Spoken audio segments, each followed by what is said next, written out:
Pina sans mi manicette d'un enfant sur le banc. Ever since launch day, I've been having a blast exploring the kingdom of Farloom, and I'm glad to say that Silksong blew all my expectations away.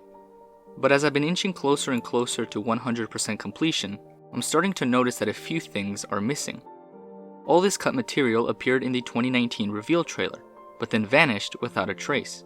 With the game evolving for the past 7 years, it's no surprise that some ideas were reworked, or others fully scrapped.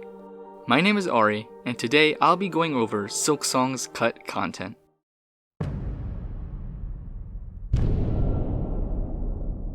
Before diving into what was ultimately scrapped, we'll begin with content that still exists in the game, but was heavily reworked. The Coral Forest was a big part of the initial trailer, showcasing a unique area bursting with bright hues of blue and pink. Team Cherry even name-dropped it on the Silksong website. Hornet will adventure through mossy grottos, coral forests, and shining citadels. While the Coral Forest technically made it into the game, it only appears in a dream sequence leading up to the Crust King Khan fight. Yet this area is pretty limited, serving as a gauntlet rather than the giant luscious area we'd gotten glimpses of. Personally, I was pretty bummed to see its role minimized.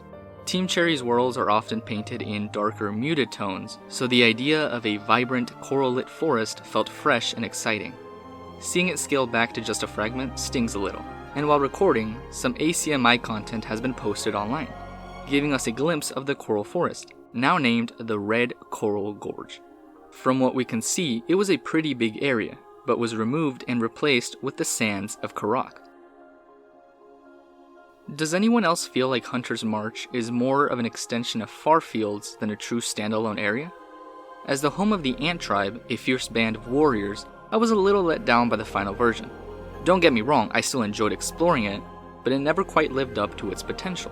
Early previews showcased the tribe's viciousness, with structures built from the remains of fallen bugs. We still get this aesthetic with Carmelita's fight, but again, that's reduced to a single room, rather than defining the whole area. At least Carmelita is still in the game. I was worried when she didn't make an appearance in the final trailer, and nearly thought she got axed when I could only find a statue of her in Hunter's March. So why the rework? My theory is based upon the story Team Cherry is trying to tell. As the Citadel's influence kept growing, and it kept physically expanding, the beautiful areas of Farloom slowly died out. To then have such luscious and thriving areas would go against that narrative.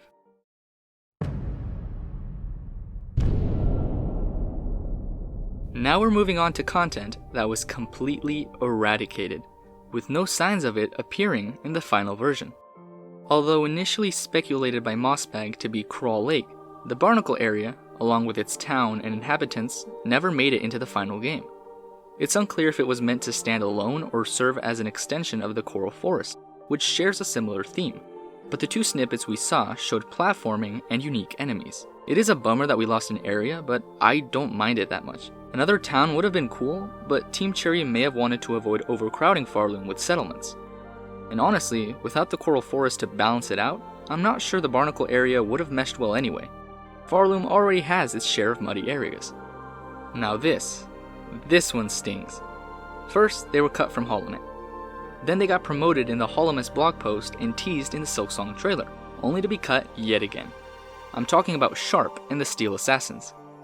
Losing NPCs like the Barnacle Bug or the old Bellheart shopkeeper is one thing, but cutting a fully fleshed out trio feels completely different. The Steel Assassins were hunters from a distant land, tasked with tracking Hornet. We were promised life or death encounters against them, with Sharp leading the charge as a boss and his terrifying companion chasing Hornet through the Coral Forest. Their story was also full of lore. What's the significance of Steel? How do they connect to Jin? And who exactly are their mysterious masters? Scrapping all that storytelling hurts, especially since Steel Seer Z's addition in Steel Soul mode suggests that there were plans to develop this thread further. But luckily, there's still hope.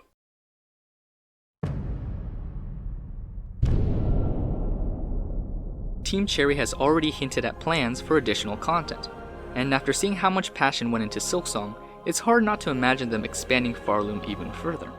What better way than with DLC that breathes life back into cut content? I pictured 2 possible packs. The Glory to Farloom DLC.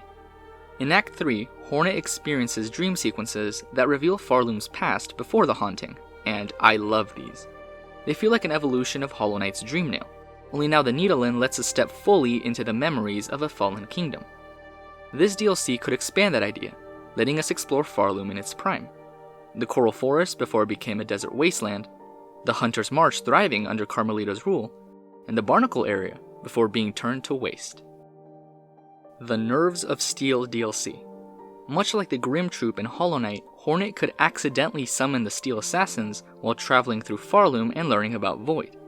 This would finally give Sharp and his companions their spotlight, forcing Hornet into several cat and mouse chases that culminates in a 3-on-1 showdown.